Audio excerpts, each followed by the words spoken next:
Hey guys, I'm just here editing the podcast for this week. Just wanted to give you guys a heads up real quick that this one's a little bit different. We did it on site. I was not there because I started on the way and came down with COVID.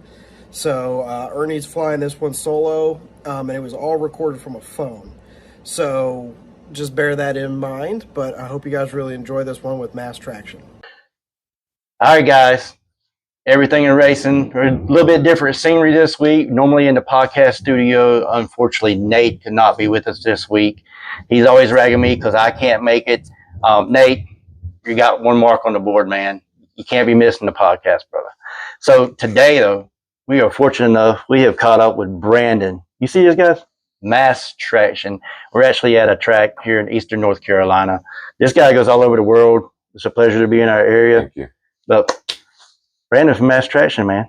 Hey. Thank you for coming on the podcast. Thanks for having me. I feel honored, man. I get you to stop for like 15, 20 minutes. Slow down so we can get our fans, your followers, to learn a little bit about you. I mean, they see you on the track, man. I love your social media influence, learn a lot from it. But man, we were here today to get to know a little bit about you. And the first question we always ask our guests on the show is, what got you into this poor financial decision of the drag racing world? Well, it's a funny way you put that. Man, I don't know. I for the love of the sport, right? I've been in racing's been in my blood since I've been a very young child, just in a different form, right? Our family was dirt racers up in central Minnesota, Brainerd, Minnesota, the land of 10,000 lakes. Yes. I'm 6 hours off racing, man. 6 hours off the Canadian border. Wow. Yeah. So we have a short window of summertime where we get all of our racing in, and then we go into basically winter for like 7 months, right? All the way down to negative 60. Yeah. But how did I get myself into this? How did you phrase that? Poor financial decision. The drag racing world. Man, I just followed my dream. It was about, I would say about 15 years ago, I had an inkling. I was working at Brainerd International Raceway. And up in Minnesota, you have to have like 2 jobs to stay alive, right? Because the seasons change so much, so quickly. So I own my own recycling company, in which I recycled, aluminum, scrap metal, and all the rest of this stuff. So I did most of the recycling at Brainerd International Raceway. Well, they asked me to come in there and work one time, and I sort of fell in love with it. And started working on the start line as a mopper in the water box, and sort of worked my way up the ranks, for probably around 6 years. Really fell in love with it. There was an owner by the name of Jed Copham. He passed away a few years ago, but he was an excellent gentleman that gave me and our crew of Dan Antrim, Ryan Johnson, Doug in the water box, and Steve, they gave us the ability to do some like research and development, sort of use our creativity to try to improve traction, right? So we would, being in Minnesota, we would Frankenstein up a scraper that's got a mounting bracket on it and this and that, and do everything and make it all work. Well, I loved it so much that I decided to move my family out to Phoenix because I wanted to race for more than 4 or 5 months out of the year, right? And no one ever thought you could make money in the track prep business. Because let's face it, they call us like the track, the start line flunkies. We make $10 an hour. You can never create a business out of this brand. Just a water boy up there spraying a water box. We don't do anything for the racers. So I took that to heart, and I really focused all my energy on one thing, and that was to improve the surface, because the cars were continually getting quicker. Man, they're so the fast. Variables were changing with heat, weather patterns, all this other stuff, and I get into that. And basically the point in which someone says that, Brandon, it can't be done, you can't do this, it drives me. So we ended up moving to Phoenix, and I ran Wild Horse Pass Motorsports Park for about a year and a half in Chandler. At the same time, got picked up by the IHRA and did all their national event stuff right at the end of when Mike Dunn was president and everything like that. We did all their national event stuff in Canada and around the United States. Then we locked up with the Dodge Demon group. They did some testing out there, and that sort of after we got done developing the SRT Jeep Grand Cherokee Trackhawk, the SRT Durango, we set all the records: the quickest 2-row SUV, the quickest 3-row SUV, and then the quickest production vehicle in the world, which was the Dodge Demon. Yeah. We did all the development top secret with them for a few years, and that sort of catapulted me into the ability to, where do you go next, right? Do you run these racetracks? I don't even know if some of the fans know what it takes to run a drag strip racetrack. I mean, and to have a premier surface at all times. I mean, it's 7 days a week. Yeah. 12-hour days. I mean, that's not a lie, right? So when I was running the big mega facilities like that, it was financially, it wasn't worth it. So how could I help these guys all over? Back in the day, the old generation never taught.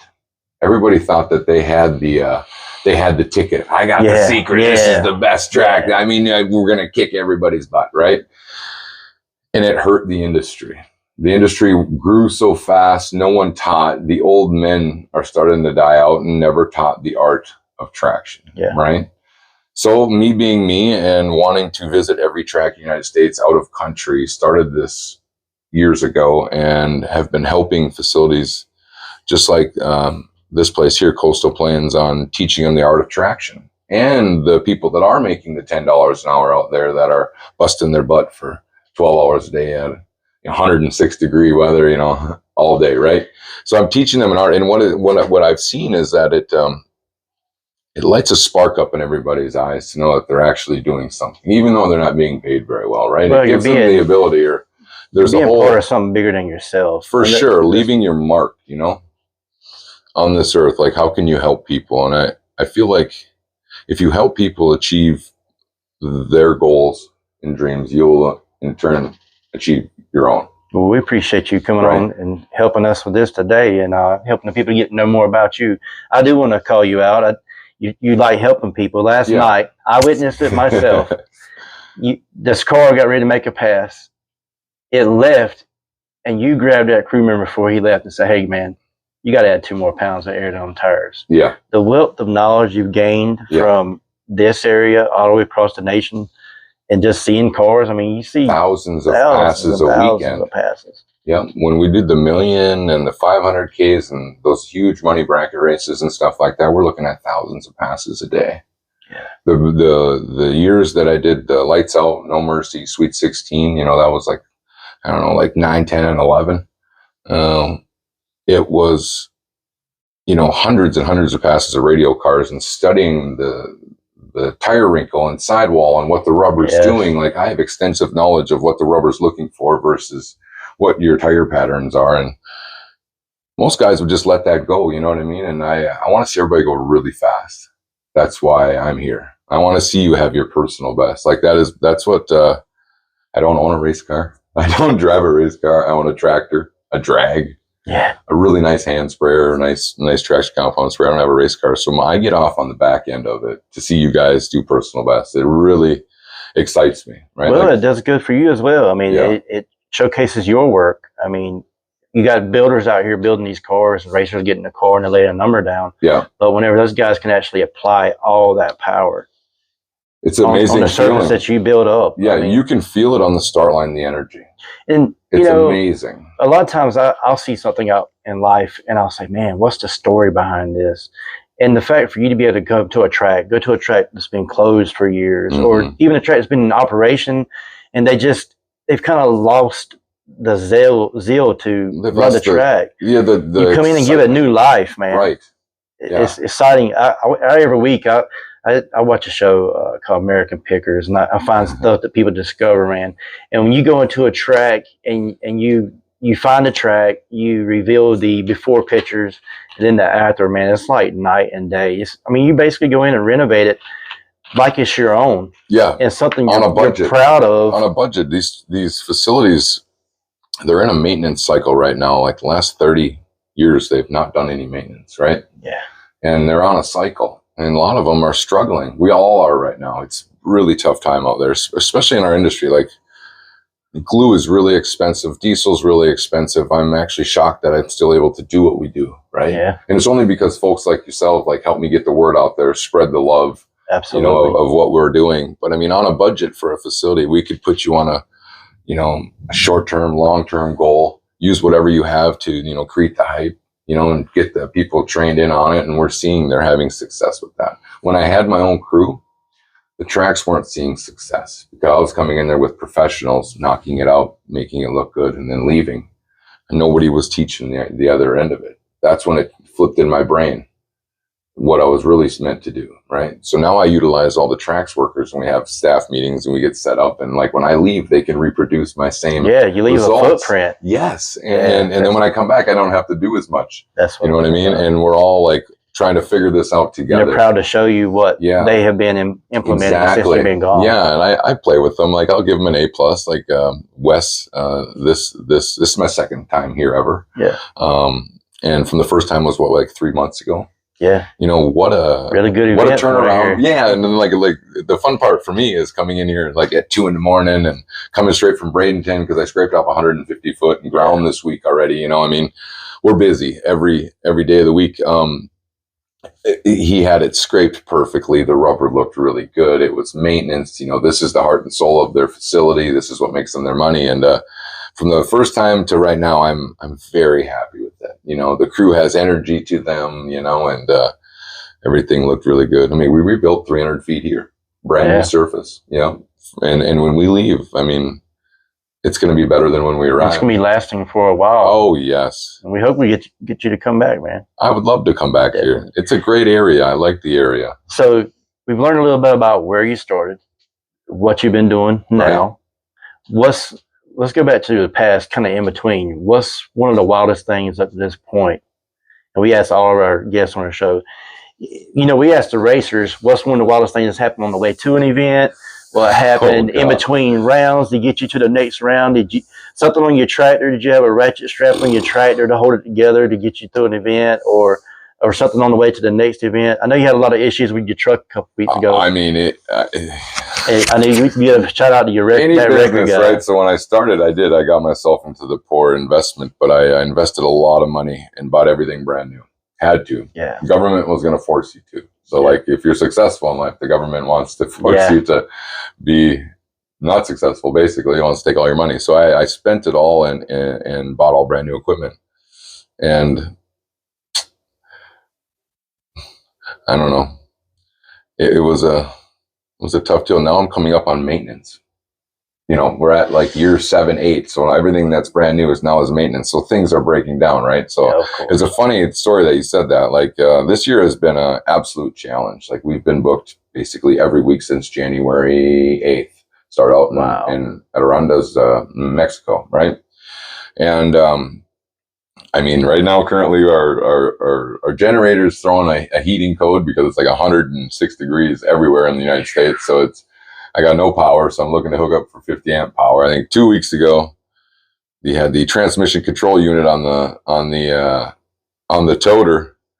Actually went out at US 41 Mother's Day weekend. We did a makeover there, like a 50 hour scrape, grind, and rebuild for them for Mother's Day, and then the big truck broke down. So then the journey on that is Richard, my cousin. He come out here. He doesn't know anything about drag racing, nothing. He actually drives semi truck for a living.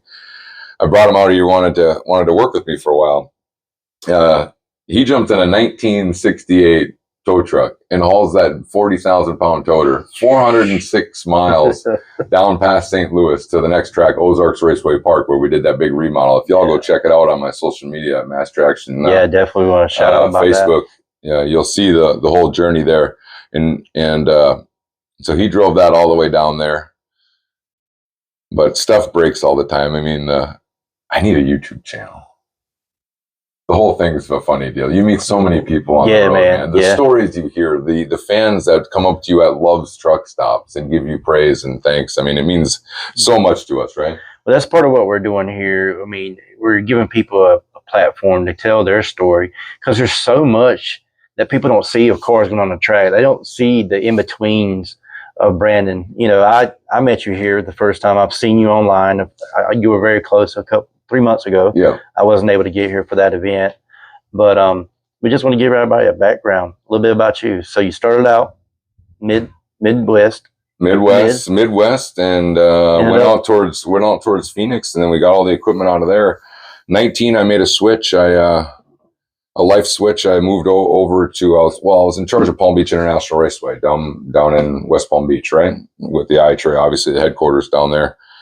And I decided to move out in that region, and then I was full time on the road. Like, we don't go home. Yeah. We don't go home. We live in the Toro. We live on the road. So it brought us to that time, and then it just really blossomed from there. When we get pulled, in between races, like this race, we only have to go like an hour and a half or so to the next event.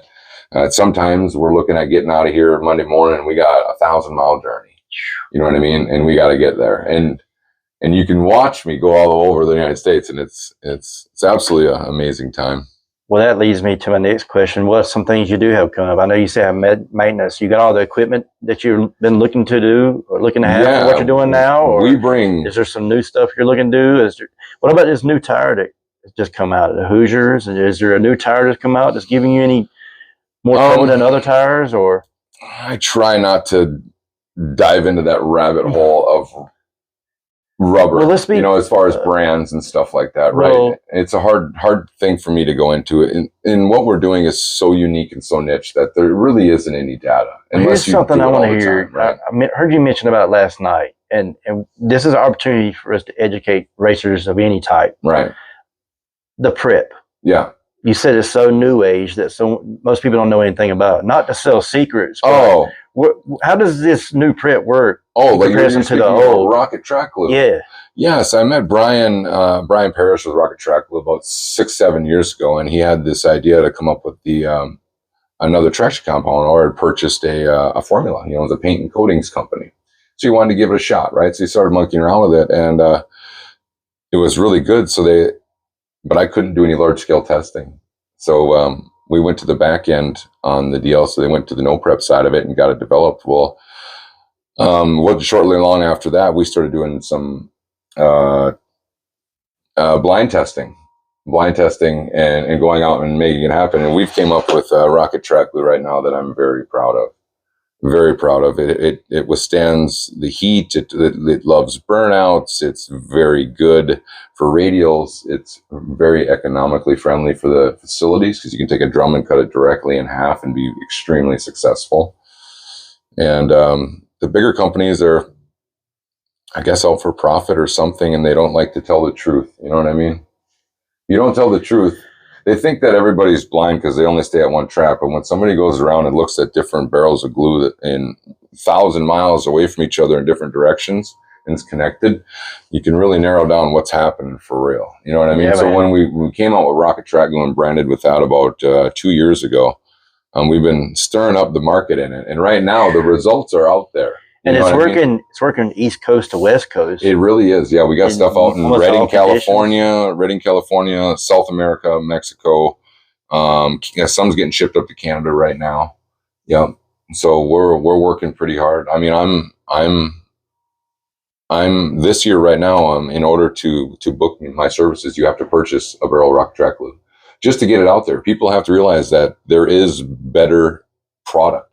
Well, it's great whenever you got companies working alongside your company. Right. It helps you to be able to serve the company that contracts you better. Sure. I mean, you got to have those alliances to work together. But so that's the new glue we got coming out. I'm super happy with that. We got the SLS, which is like a rosin, and then we got the glue right out of the barrel. High temp, low temp.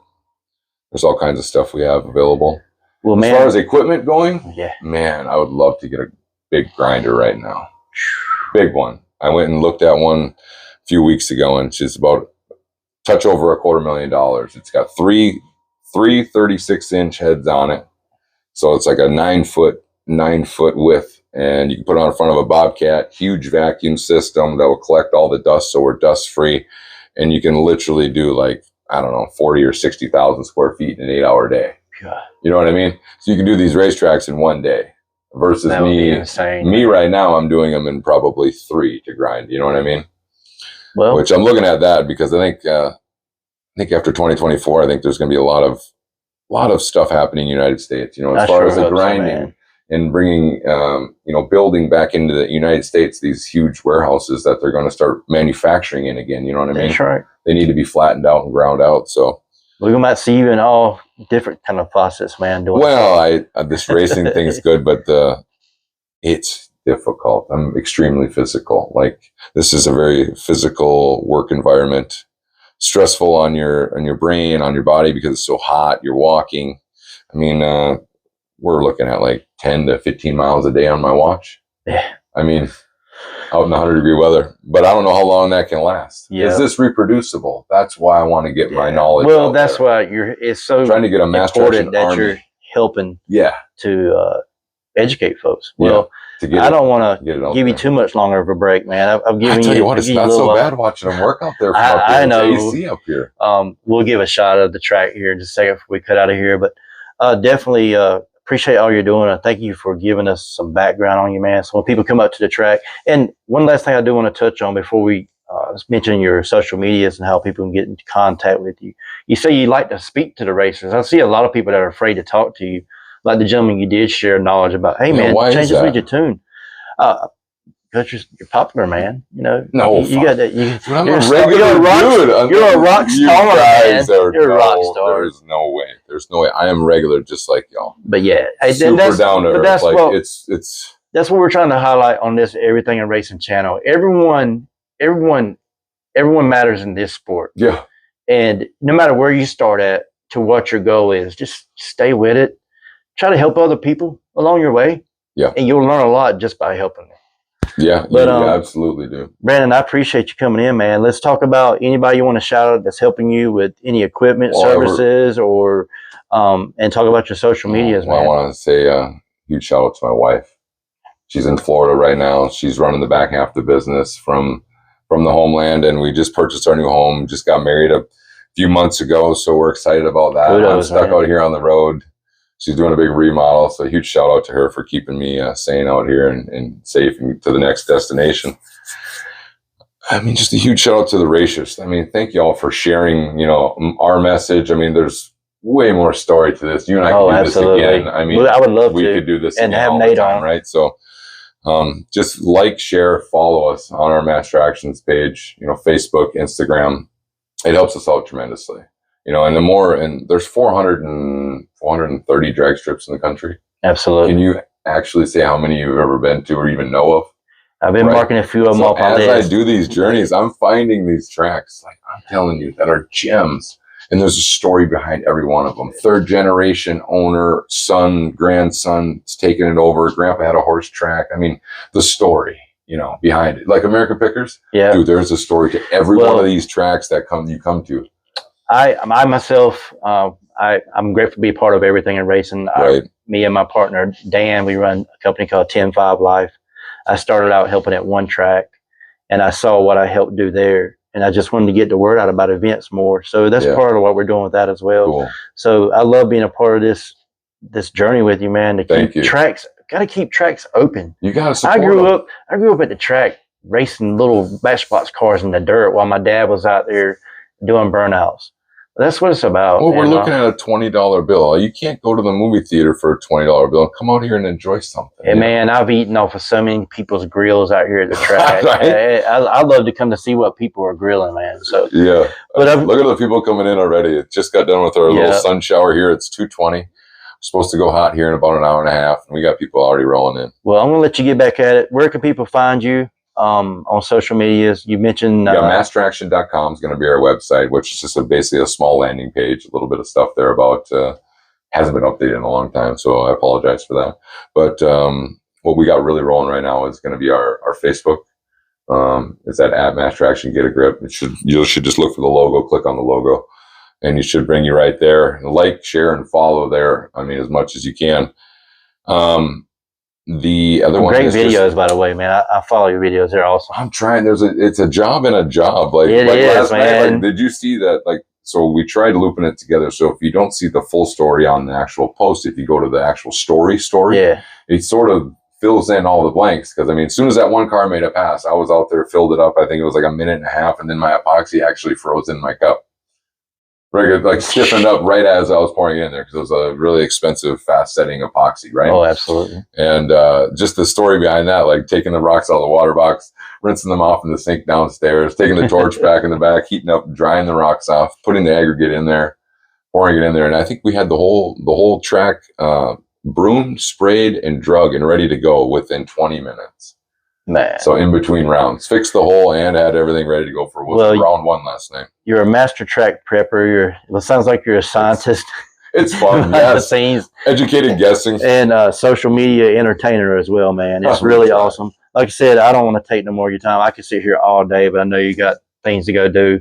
I'm looking forward to the action tonight, man. It's going to be a really good time. So, I'm excited to see what's up. We got a lot of ammunition behind us right now. And I hope we can get you back on with Nate here, man. I know he'd like to pick your brain a little bit too. So yeah.